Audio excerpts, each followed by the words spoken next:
जय मसीह की मसीह में मेरे प्यारे भाई और बहनों, मैं आपका भाई सूरज हमेशा की तरह एक बार फिर से आप सभी को सत्य की खोज में स्वागत करता हूं। तो चलिए हम शुरू करते हैं हमारे आज के बाइबल अध्ययन।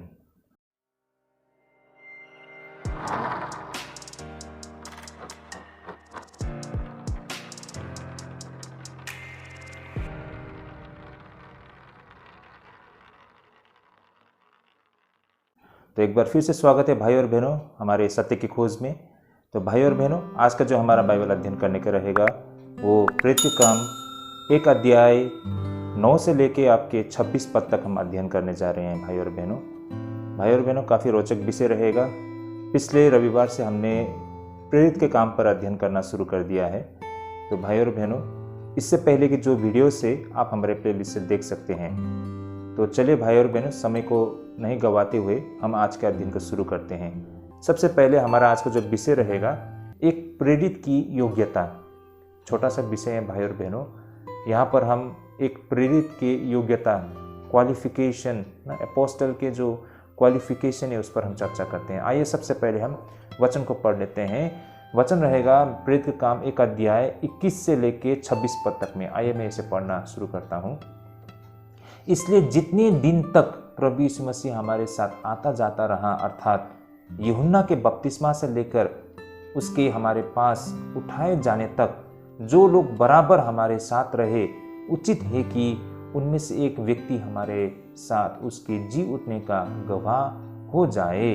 तब उन्होंने 2 को खड़ा किया, एक यूसुफ को जो बरसबा कहलाता है, जिसका उपनाम युस्तुस है, दूसरा मथिया को, और यह कहकर प्रार्थना की कि हे प्रभु, तू जो सबके मन जानता है, ये प्रकट कर कि इन 2 में से तूने किसको चुना है कि वह इस सेवकाई और प्रेरिताई का पद ले जिसे यहूदा छोड़कर अपने स्थान को गया। तब उन्होंने उनके बारे में चिट्ठियाँ डाली और चिट्ठी मथिया के नाम पर निकली, सो वह उन 11 प्रेरितों के साथ गिना गया। ओके, आमेन। वेरी इंटरेस्टिंग विषय भाई और बहनों। शायद आप सभी को जो निरंतर बाइबल अध्ययन करते हैं तो उनको इसकी जानकारी भी हो, लेकिन अगर हम निरंतर अध्ययन नहीं करते हैं तो शायद आज इन विषय को हम समझ पाएंगे। देखिए भाई और बहनों, यहाँ पर होता क्या है कि हम देख पाते हैं भाई और बहनों की प्रभु यीशु मसीह के कुल मिलाकर 12 शिष्य थे। उन 12 में से यहूदा इस्करियोती एक था जिसने यीशु मसीह का धोखा दिया था, है ना। और अब वो नहीं रहे, तो अब 11 शिष्य ही रह गए, है ना। 11 प्रेरित ही रह गए हैं, लेकिन उन्हें उस खाली पड़े हुए स्थान को भरना था। तो उस खाली स्थान को जब भरा गया तो वो निकला है मथिया। तो वो 12 शिष्य जो यहूदा इस्करियोती का जिसने स्थान लिया था वो था मथिया। तो भाई और बहनों, ये मथिया को चुनने का प्रक्रिया, इसे भी लेके हम थोड़ा सा चर्चा करेंगे। तो ये था हमारा आज का तीसरा विषय भाई और बहनों, जिस पर अब हम आगे चर्चा करते हैं। तो भाई और बहनों, अब हम खाली पड़े हुए प्रेरित के लिए यहूदा का स्थान लेने के लिए किसी को चुनने की विधि को हम संक्षेप में समझने के प्रयास करते हैं। भाई और बहनों, यह हमें थोड़ा एक नज़र से अजीब लग सकता है कि जो शिष्यों को, जो प्रेरितों को चुनने का जो प्रक्रिया है, उसे चिट्ठी डाल के चुनने की प्रक्रिया है ना, जिसे लेकर हमें थोड़ा अजीब लग सकता है। लेकिन देखा जाए तो यहूदियों के लिए ऐसा करना बिल्कुल स्वाभाविक था, क्योंकि मंदिर के सभी कार्यालय और कर्तव्य को इस तरह ही व्यवस्थित किया जाती है जैसे वे उन उम्मीदवारों के नाम पत्थरों पर लिखे गए होते हैं, और फिर पत्थरों को एक बर्तन में डाली जाती है और बर्तन को तब तक हिलाया जाती है जब तक कि एक पत्थर बाहर नहीं गिर जाए जिस पर उसकी नाम लिखी होती है। इस तरह जिसका नाम उस पत्थर पर लिखी होती है उसे ही कार्यालय के लिए चुनी जाती है। तो भाई और बहनों, ये बिल्कुल एक स्वाभाविक प्रक्रिया है ना, किसी को चुनने के लिए। जैसे कि एक ऑप्शन नहीं, उनके पास 2-3 ऑप्शंस है।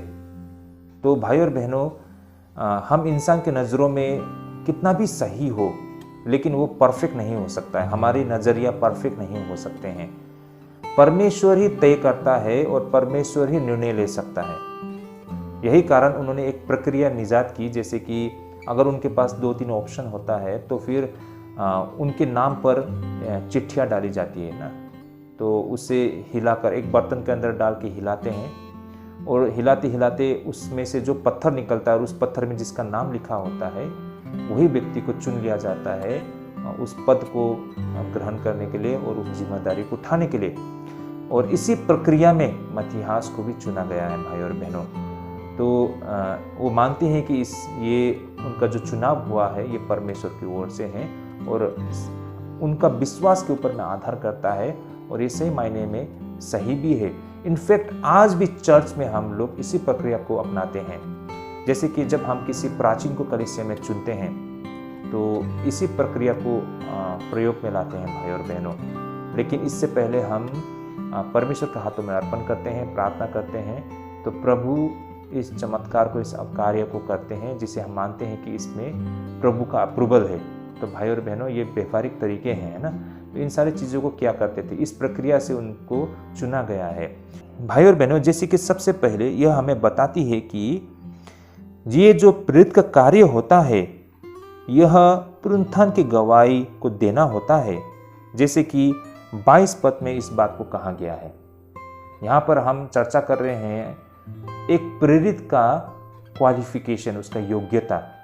उसकी योग्यता क्या होती है, उसका योग्यता जैसे कि हम यहाँ 22 पद से देख सकते हैं ना। यहाँ पर क्या कहा गया है और पतरस क्या कहते हैं, उसने उचित है कि उनमें से एक व्यक्ति हमारे साथ उसके जी उठने का गवाह हो जाए।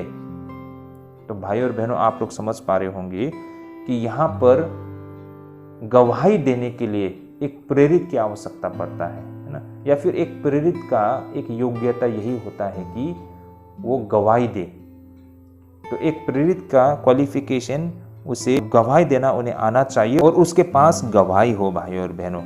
तो ये बातों को हमें समझना पड़ेगा। तो भाई और बहनों एक बहुत ही इंटरेस्टिंग बात है यहाँ पर हमें समझना होगा कि एक ईसाई की असली पहचान यह नहीं है कि वो यीशु के विषय में जानता है, बल्कि वो तो उसे स्वयं व्यक्तिगत रूप से जानता है।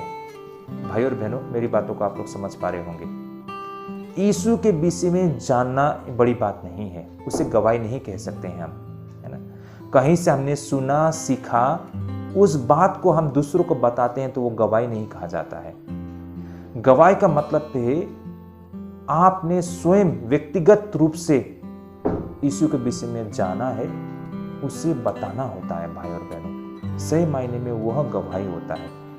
यीशु के विषय में कहीं से सुना और समझा, उसको बताना नहीं, किसी तीसरे के शब्दों को नहीं कहना है, बल्कि खुद के अपने अनुभव को बताना है ना। वो सही मायने में गवाही होता है। तो यहाँ पर जो यीशु मसीह के जो प्रेरित थे उसका जो योग्यता होता है कि उसे यीशु मसीह के गवाही देना होता है। तो गवाही क्या होता है कि उसने व्यक्तिगत रूप से यीशु मसीह को जाना है, देखा है, अनुभव किया है, उन्हीं बातों को उसे बताना होता है। ऐसे व्यक्ति की आवश्यकता पड़ी है ना। ऐसे व्यक्ति ही प्रेरित हो सकता है। इनफैक्ट आज तक भी हर वो सेवक है ना, हर वो प्रचारक, उसकी व्यक्तिगत अनुभव होना जरूरी है, वो व्यक्तिगत गवाही होती है, उसे ही सही मायने में गवाही माना जाता है और वही इफेक्टिव भी होता है भाई और बहनों। भाई और बहनों कहीं से हमने सुना, पढ़ा, लिखा, ऐसे बातों को बताना और खुद का अपना अनुभव बताना, ये बहुत अंतर होता है भाई और बहनों। इसलिए आप किसी को भी यीशु मसीह का विषय में बताते हैं तो अपनी अनुभव बताइए। सही मायने में वही गवाही देना होता है। आप में क्या परिवर्तन आया, आप में क्या चेंजेस आया, आपने क्या प्राप्त किया, ये सारे अनुभव को आप बताइए। वो लिविंग एग्जाम्पल होगा, है ना, वो जीवित गवाही होगा भाई और बहनों। वो इफेक्टिव होता है, वो फायदेमंद होता है। लेकिन दुख की बात आज के समय में लोगों के पास में जीवित गवाही नहीं है। उसने खुद भी अनुभव नहीं किया है। बस वो तो थियोलॉजी पढ़ के आ जाते हैं, बाइबल स्टडी करते हैं ना, बाइबल स्कूल में गया है, थियोलॉजी पढ़ा है, डिग्री ले लिया है, सोचता है कि वो सब कुछ जान लिया है। अब वो सोचता है कि वो यीशु की सेवा करेंगे। लेकिन ऐसे लोग सफल क्यों नहीं हो पाते हैं? कुछ लोग होते हैं बिल्कुल साधारण, कुछ क्वालिफिकेशन नहीं है, कुछ डिग्री नहीं है ना, लेकिन भी वो जब लोगों को बताते हैं तो लोग बिल्कुल आकर्षित होते हैं, ध्यान लगा के सुनते हैं, उनकी बातों से वे लोग कन्विंस होते हैं, है ना, और वो विश्वास में भी आते हैं। ऐसा कैसा है भाई और बहनों? क्योंकि उनकी गवाही वो व्यक्तिगत गवाही है। और ज़्यादातर आज लोग जो गवाही देते हैं ना, वो नकली है भाई और बहनों। वो खुद का उसका कुछ गवाही नहीं है, वो खुद अंधकार में शून्य पर है भाई और बहनों। उसने तो जो डिग्री हासिल किया, जो थियोलॉजी से उसने जो ज्ञान हासिल किया, उसी को बता रहे हैं भाई और बहनों। भाई और बहनों, उसको बताने के बदले तो आपने जो किताब पढ़ा है वही किताब दे दो, उसी की तरह है भाई और बहनों। ये तो ना कुछ फायदा नहीं होता है ना। तो व्यक्तिगत गवाही वो मायने रखता है। और यहाँ पर जो प्रेरित लोग को चुना गया है, ऐसे लोगों को चुना गया है जिनका अपना व्यक्तिगत गवाही है ना, या होती है। तो ये था एक प्रेरित का क्वालिफिकेशन, एक योग्यता, जिसके विषय में यहाँ हम जानने को हमें मिलती है। तो भाई और बहनों, एक ईसाई की असली पहचान यह नहीं है कि वो यीशु के विषय में जानता है, बल्कि वह तो उसे स्वयं व्यक्तिगत रूप से जानता है। वास्तव में ईसाईयत को लेकर कुछ बुनियादी गलती यह थी कि यीशु को किसी ऐसे व्यक्ति के रूप में मानना है जो एक समय में इस धरती पर जीवित था और फिर मारा गया, और इस तरह उसके विषय में हम कहानी के रूप में पढ़ते हैं। भाई और बहनों, ये बहुत ही दुख की बातें हैं ना, जिनका अपना व्यक्तिगत अनुभव नहीं है। वे लोग यीशु मसीह को इसी तरह पुस्तकों में पढ़ते हैं। भाई और बहनों, यीशु कोई पुस्तक में दर्ज आकृति मात्र नहीं है, बल्कि वह तो एक जीवित उपस्थिति है जो कि हमारे बीच में है भाई और बहनों, है ना। यीशु के विषय में पढ़ना और उसे व्यक्तिगत रूप में अनुभव करना, मैंने जैसे पहले भी कहा, ये बिल्कुल अलग एक्सपीरियंस है भाई और बहनों, है ना। इस तरह ईसाई वो व्यक्ति है जिसकी पूरी जीवन इस बात की गवाही है कि वह पुनरुत्थान हो चुके प्रभु को जानता है और उससे मिल चुका है। तो भाई और बहनों, ये आप और हमारे लिए भी एक बहुत बड़ा प्रश्न बनता है कि क्या आज आप और हमने यीशु मसीह से मुलाकात की है? क्या आप और हमारा यीशु मसीह के साथ पहचान हो चुका है? देखिए भाई और बहनों, इसे हम इस प्रकार समझ सकते हैं। अगर मैं ये प्रश्न पूछूंगा तो हम में से बहुत लोग बोलेंगे कि क्यों नहीं, यीशु मसीह हमें क्यों नहीं जानते हैं, हम यीशु मसीह को पहचानते हैं, हमारे व्यक्तिगत संबंध है, हम ऐसा कह सकते हैं। अगर वास्तव में ऐसा है तो अच्छी बात है, लेकिन इन बातों को हमें कुछ गंभीरता से समझना पड़ेगा। मैं आप लोगों को एक उदाहरण देना चाहूँगा। प्रधानमंत्री को हम सब जानते हैं ना, हमारे देश के या दूसरे देश के भी कुछ ऐसे प्रधानमंत्री हैं जिनको हम जानते हैं। और बेशक हमारे खुद के देश के प्रधानमंत्री तो आज कौन है उसे हम जानते ही है, छोटे छोटे बच्चे भी जानते हैं, हर कोई जानते हैं कि हमारे देश के प्रधानमंत्री कौन है, मुख्यमंत्री कौन है ना, हम सब जानते हैं। तो उदाहरण के लिए प्रधानमंत्री को ले लीजिए, है ना। प्रधानमंत्री को हम में से हर कोई जानते हैं, लेकिन इसका क्या मतलब है? इसका मतलब ये है कि क्या हम व्यक्तिगत रूप से उनसे जानते हैं? देखिए भाई और बहनों, हम किसी को प्रधानमंत्री के विषय में बताएंगे तो ये कोई बड़ी बात नहीं होगी, है ना। हर कोई जानता है प्रधानमंत्री को तो, लेकिन व्यक्तिगत रूप से प्रधानमंत्री को जानना ये अलग बातें हैं भाई और बहनों। व्यक्तिगत रूप से प्रधानमंत्री को जानने का मतलब प्रधानमंत्री भी हमें जानते हैं। देखिए, व्यक्तिगत रूप से प्रधानमंत्री को जानना मतलब उनके साथ हमारा उठना बैठना चलता है ना, हमने उनके साथ एक साथ रहा है, समय बिताया है। प्रधानमंत्री भी हमको जानते हैं कि हम कौन हैं।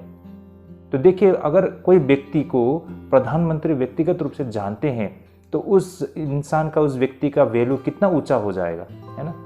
हर कोई उसके आगे पीछे घूमना शुरू कर देगा, उसकी बातों को गंभीरता से लेना शुरू कर देगा, क्योंकि उसका व्यक्तिगत रूप से प्रधानमंत्री के साथ में संबंध है। तो मेरा कहने का मतलब उसी प्रकार क्या यीशु मसीह के साथ हमारा व्यक्तिगत संबंध है? वैसे तो हर कोई यीशु मसीह को जानता है, अन्य विश्वासी भी जानता है यीशु मसीह को, है ना, लेकिन इसका मतलब ये नहीं है कि उनका व्यक्तिगत संबंध है ना। तो उस व्यक्ति का अगर व्यक्तिगत संबंध होता है यीशु मसीह के साथ, यानी कि यीशु मसीह भी एक रिकमेंडेशन देते हैं, यीशु मसीह भी उनको उसके साथ है ना, उसको रिकमेंड करते हैं। यीशु मसीह ने उसको अभिषेक किया है, ऑर्डेन किया है ना, तो उस व्यक्ति का वैल्यू कुछ अलग ही हो जाता है। तो ये है भाई और बहनों व्यक्तिगत संबंध, है ना। उस व्यक्ति के बातों को भी लोग सुनना चाहेंगे। तो व्यक्तिगत संबंध का मतलब ये है। तो भाई और बहनों, क्या आप और हमारा यीशु मसीह के साथ में व्यक्तिगत रूप में हमारी जान पहचान है, हमने मुलाकात की है? ये एक बहुत बड़ा प्रश्न बनता है आप और हमारे लिए भाई और बहनों। तो ये था हमारा आज का जो विषय भाई और बहनों। आगे भाई और बहनों ये पंक्ति हमें एक प्रेरित की योग्यता के विषय में ये भी बताती है कि क्या उसने यीशु के साथ कभी संगति की है, क्या उसका यीशु मसीह के साथ संगति होती है। यही कारण एक सच्चा ईसाई वो है जो प्रतिदिन यीशु के साथ रहता है। तो भाई और बहनों, यीशु के साथ संगति होना, उसके साथ संबंध होना, ये बहुत मायने रखता है ना। जो कोई यीशु के साथ हमेशा रहने के लिए तत्पर रहता है ना, उसकी सेवा करने के लिए हमेशा तत्पर रहता है, सही मायने में वही परमेश्वर का सेवक भी कहलाता है। तो एक सेवक का, एक प्रेरित का ये योग्यता है, ये क्वालिफिकेशन है कि क्या वो व्यक्तिगत रूप से यीशु मसीह को जानता है, यीशु मसीह को पहचानता है, उसका खुद का अनुभव है। वही व्यक्ति यीशु मसीह का गवाही दे पाता है ना। उसके गवाही को ही मान्यता दी जाती है, उसके गवाही का ही उत्तर मिलता है भाई और बहनों। ये बातें मैं आपके सामने रखना चाहूँगा। और साथ ही क्या हम उनके साथ हमेशा संगति करने के लिए तत्पर तैयार रहते हैं, ये भी एक बहुत बड़ा प्रश्न रहता है हम सबके लिए। तो भाई और बहनों, आज के अध्ययन से ये सारी बातें हमने समझा है भाई और बहनों। होपफुली ये हमारे आत्मिक जीवन के लिए ढेरों आशीष लेके आएगी। और आज के लिए हम यहीं पे स्थगित करते हैं। हम अगले अध्ययन में फिर से प्रेरित के काम को अध्ययन करेंगे। तो आज के लिए हम यहीं पे स्थगित करते हैं। जो कुछ हमने आज सुना और सीखा है, उसे हम इस पर अध्ययन करेंगे और भी अमल करेंगे, है ना, ताकि हम और भी आत्मिक रूप से आगे बढ़ सके। तो आज के लिए हम यहीं पे स्थगित करते हैं। अगले अध्ययन में जरूर जुड़िएगा। प्रभु आप सबको ढेरों आशीष करे, प्रभु आप सबको हमेशा अगुवाई करे। सभी को जय मसीह की।